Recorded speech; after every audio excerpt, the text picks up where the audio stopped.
Hello friends, what's up, welcome back to the channel. आज की इस वीडियो में हम सीखेंगे डबल डायमेंशनल एरे के बारे में या 2D एरे के बारे में। So without any further ado, let's begin.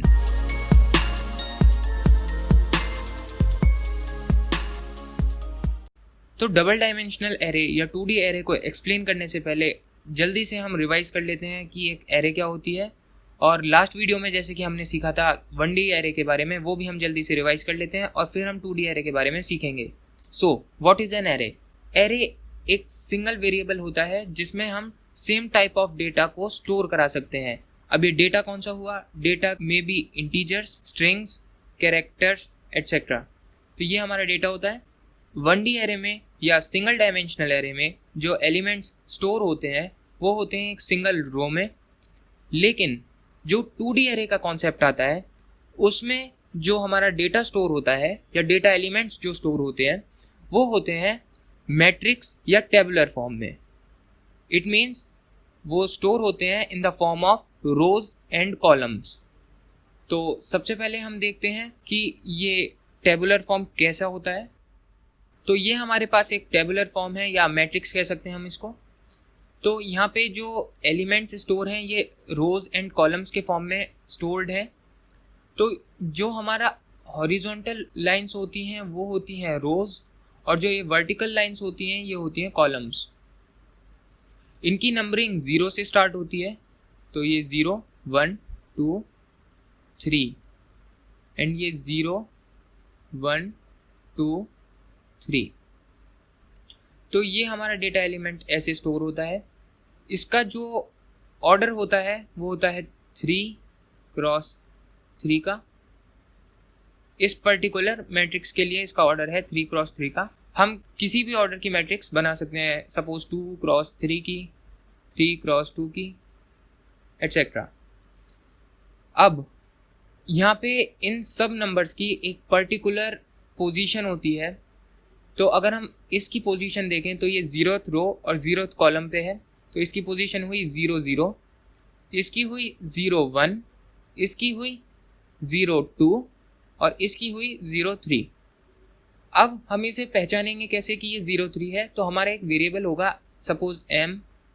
तो m में अगर ये हमारा वेरिएबल है 2D एरे का, तो m 0, 3 को अगर हम प्रिंट कराएंगे तो ये हमारा प्रिंट होगा ये वाला एलिमेंट 0, 3।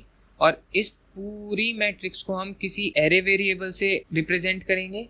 सपोज m से हमने रिप्रेजेंट किया है तो ये एक पूरा m वाला वेरिएबल की एरे है जिसमें ये एलिमेंट्स स्टोर्ड हैं। तो जब हम m 0, 3 को प्रिंट कराएंगे तो ये वाला एलिमेंट प्रिंट होगा।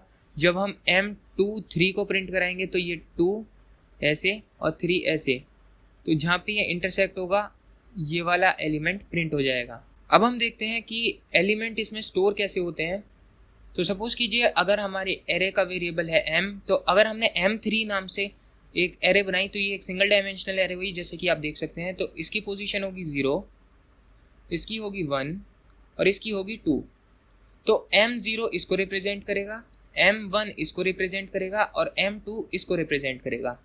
अगर हम यहीं पे वैल्यू स्टोर करा देंगे तो इसका मतलब होगा कि ये एक सिंगल डायमेंशनल एरे हुई और ये एक सिंगल रो में ही वैल्यूज स्टोर हो जाएंगी। तो ये जब मेमोरी में स्टोर होगा तो ये एक ऐसे ही सीक्वेंशियली स्टोर हो जाएगा। लेकिन अगर हम यहाँ पे m3x3 की एक एरे बना देते हैं तो ये एक डबल डायमेंशनल एरे हुई। तो ये जो हमारा फर्स्ट वाला ब्लॉक होता है ये रिप्रेजेंट करता है रो को, और ये वाला जो ब्लॉक होता है ये रिप्रेजेंट करता है कॉलम को। ओके, अब जब हमारा ये m0 होगा तो इसका क्या मतलब है? ये इसको रिप्रेजेंट करेगा, ये इस वाले ब्लॉक को रिप्रेजेंट कर रहा है। तो यानी वैल्यूज इसमें स्टोर होंगी। लेकिन ये डबल डायमेंशनल एरे है तो ये कॉलम को भी देखेंगे हम। तो 0 के साथ यहाँ पे हमारी टोटल 3 वैल्यूज भी एसोसिएटेड होंगी। तो 0, 0 एक वैल्यू होगी, 0, 1 एक वैल्यू होगी और 0, 2 एक वैल्यू होगी। तो इसके अंदर एक और ब्लॉक बनेगा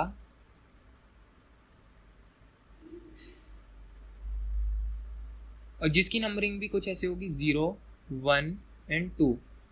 तो m0 का रेफरेंस हुआ ये आउटर वाला ब्लॉक, और अब 0 के 3 रेफरेंस हैं, दैट इज 0, 1 एंड 2, तो उसके अंदर रेफरेंस ये हुए।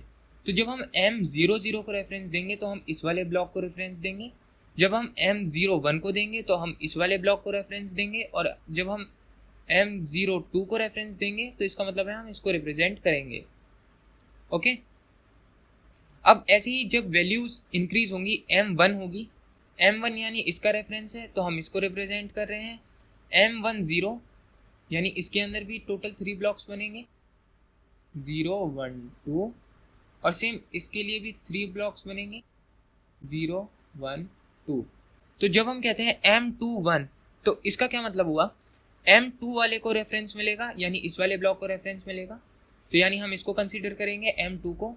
अब हमने बोला M21 तो M2 और इसके अंदर 1, तो ये 2 वाला ब्लॉक 1 को रेफरेंस देगा इस वाले को, तो हम इसमें जो वैल्यू होगी उसको रिप्रेजेंट करेंगे। अगर सपोज यहाँ पे 5 है तो अगर हम प्रिंट करते हैं M21 तो इसमें वैल्यू 5 है तो ये प्रिंट हो जाएगी। और ये टोटल हमारा 2D एरे का कॉन्सेप्ट होता है, ऐसे मेमोरी में एलिमेंट्स स्टोर होते हैं। आई होप आपको ये समझ में आया होगा। अगर आपका कोई भी कन्फ्यूजन है तो आप कमेंट कीजिए, मैं आपके कमेंट का रिप्लाई ज़रूर दूंगा और आपकी डाउट को क्लियर करूंगा। आगे देखते हैं। तो यहाँ तक हमें क्लियर हो चुका है कि 2D एरे में कैसे एलिमेंट्स स्टोर होते हैं और कैसे मेमोरी में स्टोर होते हैं। तो अब हम देखते हैं इसका सिंटैक्स।